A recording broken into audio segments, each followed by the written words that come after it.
We're live. What's up? Hey, I see you, Leandre. Can't do the workout today because last week you twisted your ankle and it still hurts.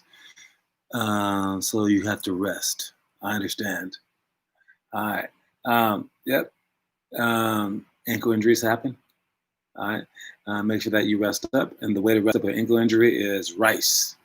All right. No, you don't use rice. You don't use the rice that you eat. You use RICE, the acronym. Basically, it stands for RICE. What's up, Cameron? And RICE is if you get injured, you rest is the R, then ice, then compress, which is like squeeze, so like wrap it in something, and then elevate. So that spells out RICE. Rest, ice, compress, and elevate if you have an ankle injury or something like that. You can also find ways around it. So make sure that you do some ball handling drills because you don't need your ankles to dribble. You can sit down on the ground and you can do an hour of ball handling drills. All right, so you can always get better at basketball no matter what. Heck, you can do some push-ups. All right, so there's always a way to get better. You can even watch our videos online to watch our plays. So you can get smarter. You can take our pick and roll quiz to get great at that. Basically, just set a timer for when we might normally work out and get your hour in getting better at basketball in any way possible. You don't need your legs. You don't need your arms. All right. And so whatever your injury might be, work around it. All right. Oh, yeah. And then the rice thing. If you rest, ice, compress, and elevate, then you get to get back as soon as possible. So don't let injuries just linger and linger and linger. Take care of them like that. All right. The quote of the day. I did not see this beforehand. But the quote of the day is time heals everything. All right, so with time, you're going to get better. And reminded me of a workout that I was doing with Dylan. All right, I like working on Dylan because he reminds me of me. All right, few players remind me of myself. And when you see that, it's kind of like a fun thing because it's like you're working out your past self. He's a lot shorter than I was, but he's still like me, especially mentally. And he can shoot better than I could. So, I mean, we're not exactly the same, but mentally we are. And I noticed whenever we I ripped the ball through with him and I was trying to show him something one-on-one. And I'm way bigger, way stronger, older. I hit him in the face like this, boom. Because I was just going through. I was just trying to do the move. And I punched him in the face, like pretty hard. And he did exactly what I do when I get hit. He went like this. He took the hit, boom, and he immediately put his head back forward like nothing happened. Didn't smile, didn't blink, didn't cry about it, didn't touch his chin, didn't look down, looked away like it never happened. And I looked at him and I was like, oh, sorry about that. You okay? He goes, yeah. Like that. All right. And I love that. It's strong mentally. And like I've had injuries, like when I have ankle injuries, I legit just tie my shoes tighter. And I just go. I don't know why. I never left the floor for an injury, except for one time against Arizona on ESPN. I had a breakaway dunk. I had a steal, and I was by myself just past half court, and I slipped. It was on ESPN, like so many people in the gym, and I slipped all by myself.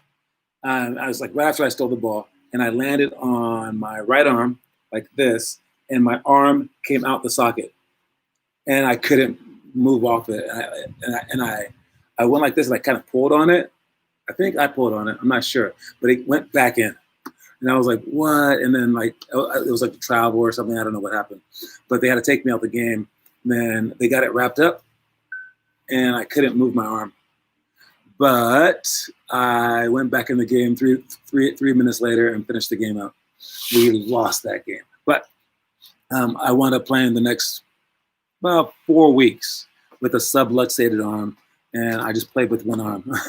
All right, so that was the only time I really left a game. Another time I left the game was when I was 28, maybe like 28, 29. I was older, and I was in Taiwan, and I fell down. I think someone like hit me or something like that, and I hit my knee, and my knee went out.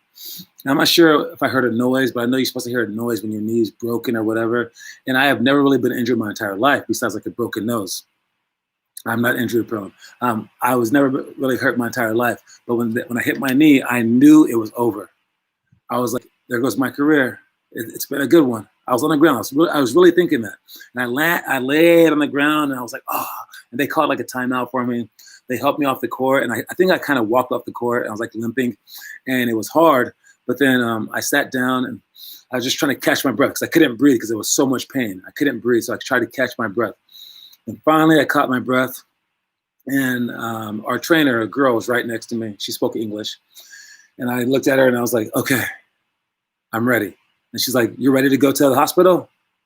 And I was like, no, I'm ready to go back in the game.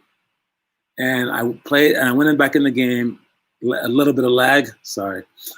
Maybe the stream is getting injured. And I went back in the game, and I played that game kind of limping, and I played the next month, not being able to walk on my leg outside of the court.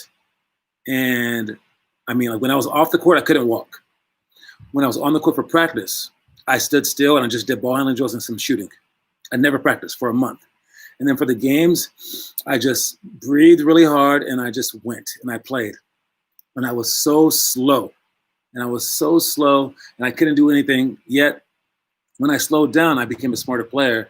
And I had one of the best games of my entire life. And I had 18 points, 17 rebounds, and 17 assists. And I couldn't hear them. I mean, I could hear them say my name over and over again. I didn't know my stats during the game. Maybe my Wi-Fi is just really good. Yeah, we are also very close, Ben. Anyways, but I couldn't hear what they were saying because they were speaking Chinese. But they kept saying my name, and I could hear it. Like it was something like different. And after the game, I found out that I broke the record for assist. And obviously, that's a very high triple-double. But I did the whole thing off a bad leg. And then I kept doing stretches to get it better. But those were my only injuries. And I think when you're injured, it's a lot mental. I know that I'm pretty flexible, but if your mental strength is up there, you can get through injuries, especially the small ones. All right. So stay focused, stay flexible, so rest, ice, compress, and elevate. Did you recover fully? Probably. I don't know. It always kind of hurt, but I mean, eventually it stopped hurting. So I didn't think about it. I just kind of just went. And maybe I'm a little bit lucky too, but yeah, I'm not really afraid of getting injured. And I like pain. Even though I don't, I will still stand here straight to your face and I will tell you to your eye that I like pain because I tricked myself into liking it and I just say it. So when I get hit, I say, I like that. I like it. And I lie to myself. I know it's not true, but when I'm hurt and like I've been like in the hospital for like emergency room, like stuff with my chest. I hurt my chest one time. I had to get rushed to the hospital. And it was so much pain, like a heart attack. I kept laughing. It was because it was so much pain. And I was like, oh my God, someone should film this. And it was like hurting so much. So maybe I just tricked myself into liking pain. I don't know. Pain is all up here. So if you can get through stuff, get through it. But I was also lucky that I had a single mom who was an Army person. So when I got hurt, it wasn't like, oh no, my baby, my baby, my baby. It was like, what are you going to do? And I was like, oh, it's up to me. Play. And she's like, cool. It wasn't like, I don't think that you should play, John. It was like, you say that you can play, you can play. I've heard your parents when you guys are like, I can do this. And they're like, no, you can't. As soon as you heard, no, you can't, you start to believe it too. So I was very lucky to have a mom that believed that I could do anything. At the same time, she might have been lucky to have a son who believed that he could do anything. So it's a two-way street. Anyways, time heals everything. Move on, move past it. Elementary school drills. The spin move series is all 5 moves. The spin move, the spin, pump fake, step through, the fake spin to jumper, fake spin, step through, and then the fake spin, rocker step. Then 2-on-2-on-2 triangle. That's when we come up and play 1-on-1 actually. You pass it, then you try to cut in front of them. And then you come off the weak side, off the screen down, then you go 1-on-1 like that. Then off the shot, they go 1-on-1 together. As the rebounders go 1-on-1, then they go full court to 1-on-1. And then on the way back, the next group goes. So it's 3 games of 1-on-1 at the same exact time. But we put it into like a little offensive sort of thing, and we make it full court.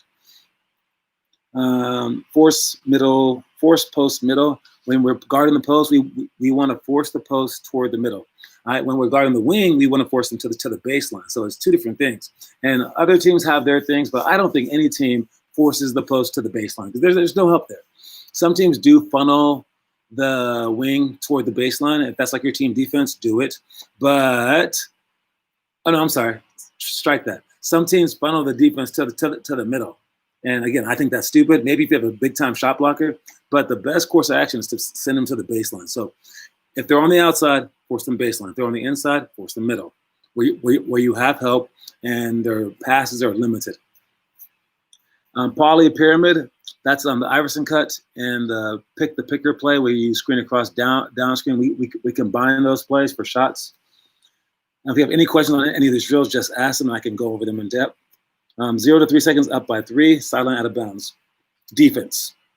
So this is the one that Finn brought up last time. If there's under 3 seconds and they have the ball on the sideline and we're playing defense, I say if you're not in the NBA or a big-time college player, do not foul them. Make them shoot the ball over your hand because you're up by 3. Worst case scenario, they hit a crazy shot, it's overtime. Right? Worst case scenario, if you foul them is, boom, you foul them. And as they're shooting, 3 free throws is a lot easier. And if they make it, now you can lose the game. So stick with your man. If it's underneath 3 seconds, I want you, you guys should probably switch every screen. But again, ask your coach. And then 10 plus seconds, down by 3 with free throws, full court, dead ball. If we have the ball, down by 3 with our free throws with 10 seconds to go, we, of course, want to make the free throws so that we're down by 1. And then if there's more than 10 seconds, you can force them to pass the ball 1 time. All right, I wouldn't. And if they start holding the ball, just foul them right away. But they're trying to make a pass and then pass it again, maybe you can get a steal. But I say if it's close to 10 seconds, foul them right after that. Otherwise, if it's around 20 seconds, that's when you have to let them break the press first. But if it's around 10 seconds, you foul them right away, especially if you're down by 3 or 2 or 1. All right, and if we're on offense and they have 2 free throws and then we are down by 1, we have to push that ball, set screens, push the ball up to try to create something immediately. And if we're down by 3, I would say you probably have to shoot a 3-pointer at the point in time. All right, because even if you take a full court layup, that's 5 seconds. It's not enough time to foul them, go down the court, come back down the court. You probably need a 3 if we're down by 3. Go for 2 if you're down by 2. Go for the win if you're down by 1. And with a really quick shot so that you can get an offensive rebound if you miss it. Hey, John, why I think you said this before, but if they take it out sideline with a second left, do we guard the inbounder and make it hard to pass? I would say definitely guard the inbounder. Yeah.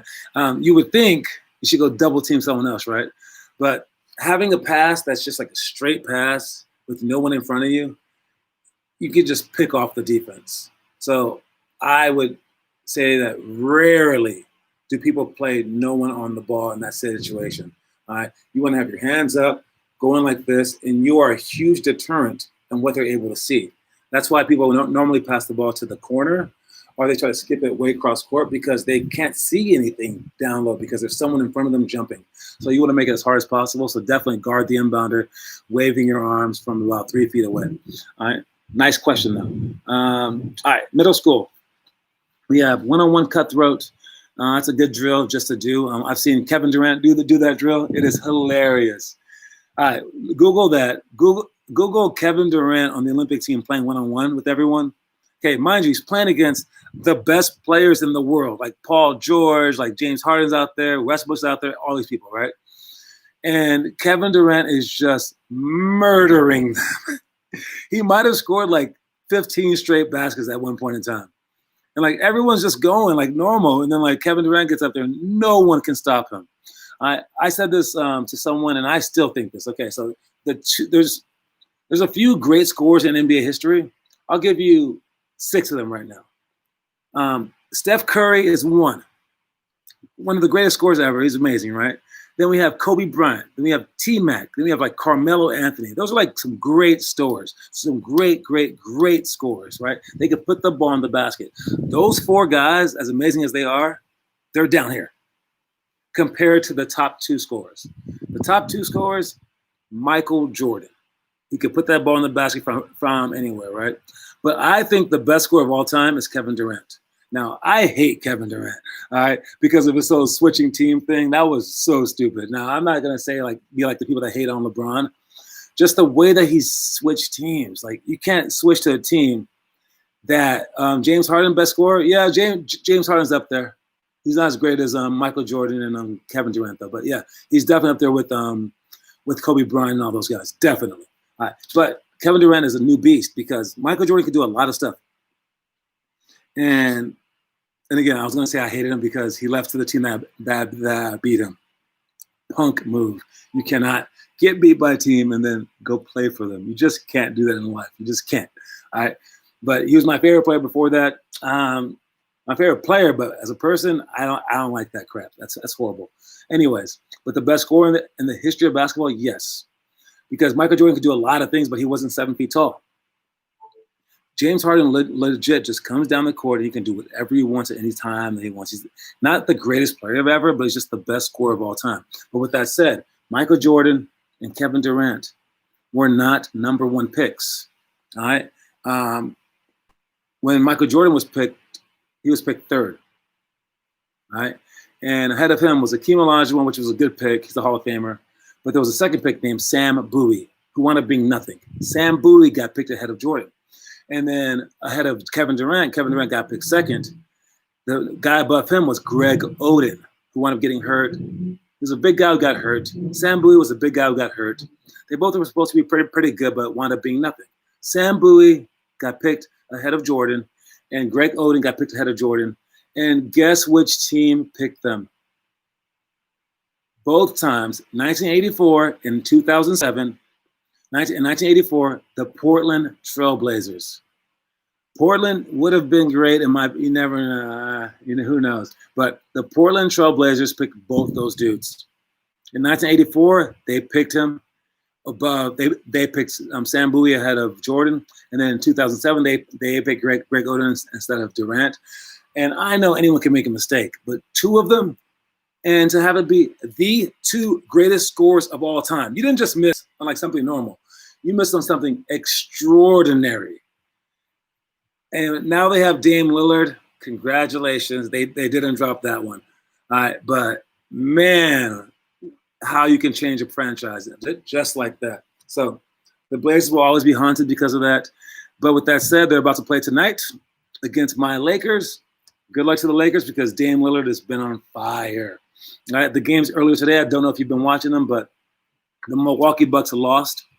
Giannis was a monster still, though. He did a spin move, dunked over two guys. When he dunks over these guys, you have to realize the guys he's dunking over are 7-footers, and they weigh like 250 pounds, and they're NBA players. And Giannis makes them look like little kids. And then the second game, who was it? Second game. The game I just finished playing, right? The Pacers. The Pacers lost to the Miami Heat. That's going to be a great series. Really, really good series. Victor Oladipo got hurt, though. He hurt his eye, had to go to the hospital. But T.J. Warren had a good game now again. But that's going to be a good series. I like both those teams. Neither one can win the championship. Oh, yeah. Darko Milicic over Melo. That's a pretty bad one, but yeah. It got a lot worse. I'm not saying top two scores. And then the third game. Oh yeah, in the Magic game, Vucevic. Is that how you say his name? He destroyed the Bucks. He's a big guy, hitting threes, all this stuff. So we're gonna see what the last two games are right now. I don't know what game's going on right this second, but later on at 6 are my Lakers. What is the last game? Probably did Houston play? Houston already played. What game is going on right now? Does anyone know in the comment section? New Orleans? No, they're not in it. The Nets? Are the Nets still playing? I think the Nets are playing right now. The Nets are playing somebody. I can't keep track of the East. Anyways, that's what they have. Let's go one-on-one cutthroat. So again, watch that video with Kevin Durant. It's pretty funny. End of play scenario, we use 180 tangent. That's a double on ball. Then they split the Thunder. Yep, that is who plays the Thunder. Oh, it was the Rockets. Yeah, I think the Rockets will get them. But the Thunder have been surprising all year long. In the play scenario is that Celtics over Philly, game 1. Yeah, but then Celtics got their boy hurt, Hayward. Double the post on the dribble. That's when you guys get the ball on the post, and you don't want to come double team and right away. Make them dribble the ball, and then you come with the weak side help. You reach, and then you take. The person guarding them plays it straight up. Outlet pass back to sideline. When you go for an outlet pass, you can't turn toward them and say, ball here, ball here. You got to turn toward the sideline so you can see up the court. All right? And you inch your way up the sideline. Did the Warriors play? Yeah. The Warriors played on 2K. The Warriors are out, dog. Man, you got to keep up with stuff, Leandre. Watch some basketball, dude. All right. Next one is miss the free throw on purpose. And the last one is 10 seconds, down by 3 with free throws, full court. I'm going to talk about Warriors in 4, yes. I'm going to talk about the missed free throw on purpose. So today, Dylan and I, for our workout, we worked on 2 different misses. There's a miss where the ball pops up, and you create a jump ball. Then there's the miss where you go straight off the rim and you go try to pass it to yourself. For the second one, no, let's go with the first one. For the first one, if you want to shoot a free throw and you have to miss it on purpose because your team is down by 1, down by 2, or down by 3 with like a few seconds left, you have to miss it on purpose. All right? I think the best way, mark my words, the best way to do this is to aim for a bank shot, but aim slightly right or slightly left.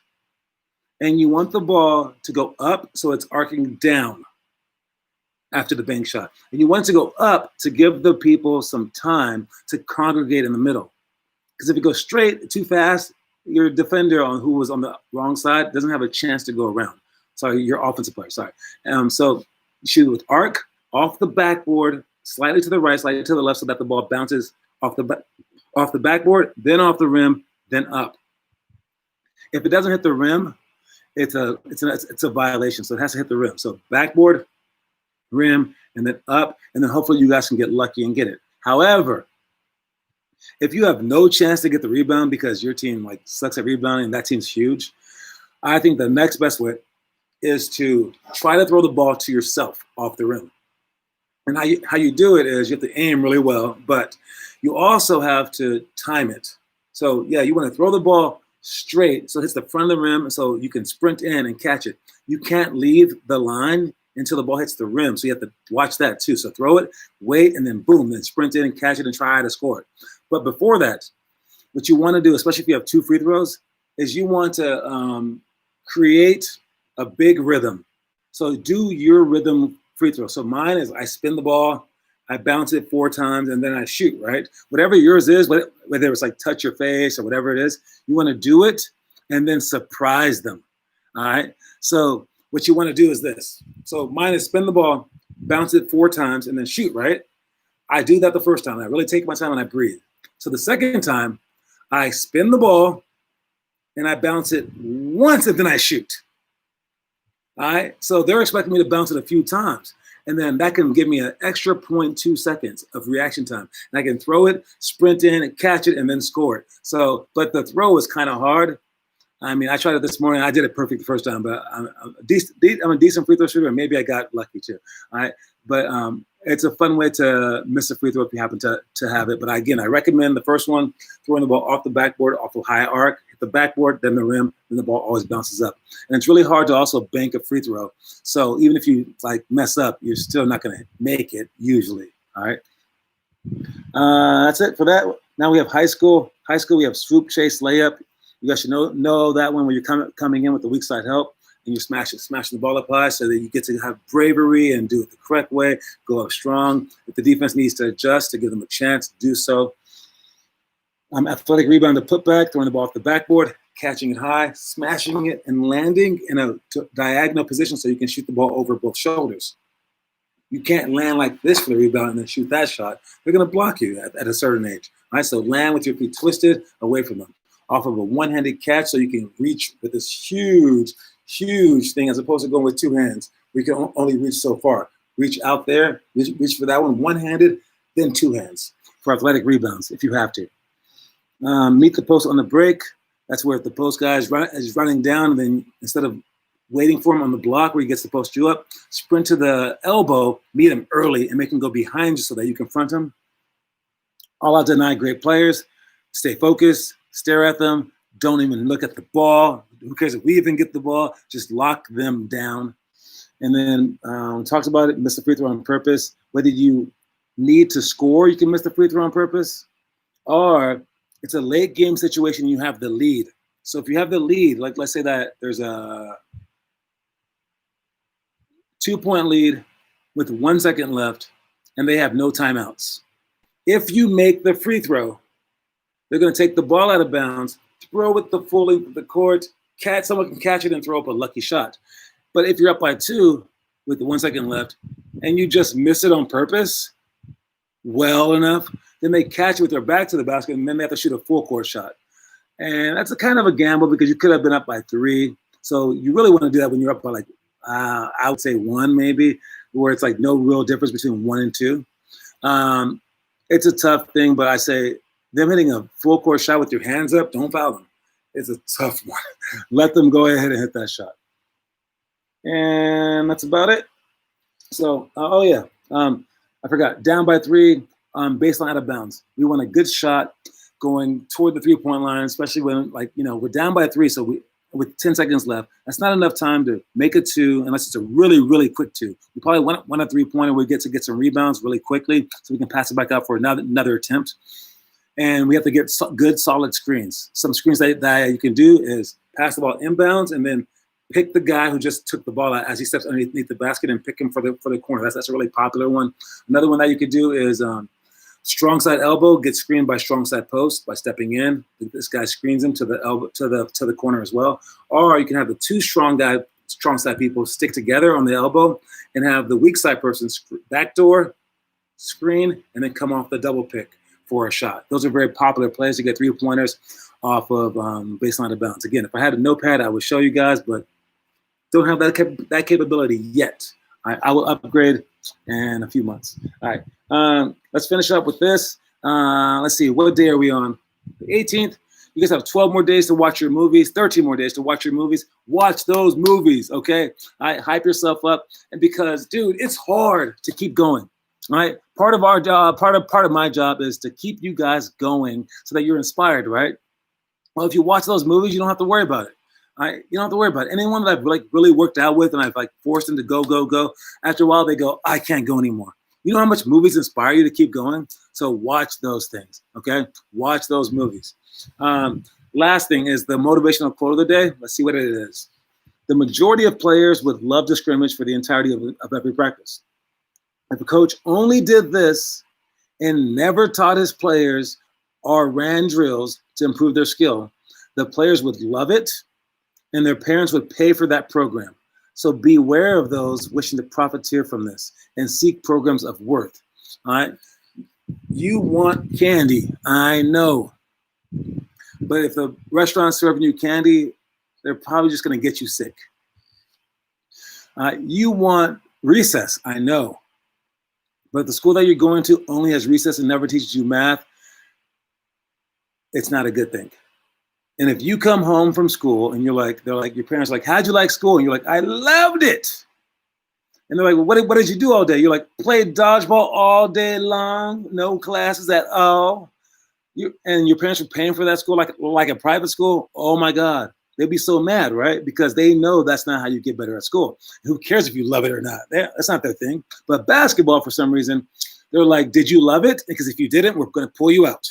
Do you love it? Do you love it? Do you love it? Do you love it? Sometimes it's not about loving something. Sometimes it's about the overall goal. What do you want the overall goal to be, right? Because if you went to a school that you didn't love, but then you wound up getting your dream job, well, did you love school? Kinda. You love the results, right? Especially when that school was only for 4 years and the dream job lasts for 50 years.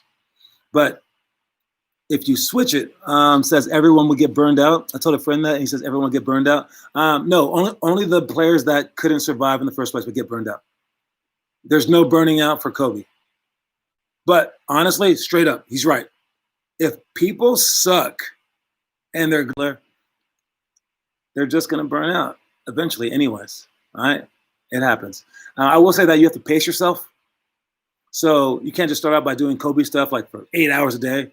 You got to start when you're young, an hour a day, then 2 hours, then build your way up to it. Don't try to do too much too early. If it's too late for you, then it's too late. So start as early as you can to get as many hours as you can, so you get to build up to it. Anyways, guys, I'll see you later in about 30 minutes for the ISO workout. Make sure that you can use an umbrella for your phones. You can use a shoe to prop it up. You can use many water bottles to pour on top of your head.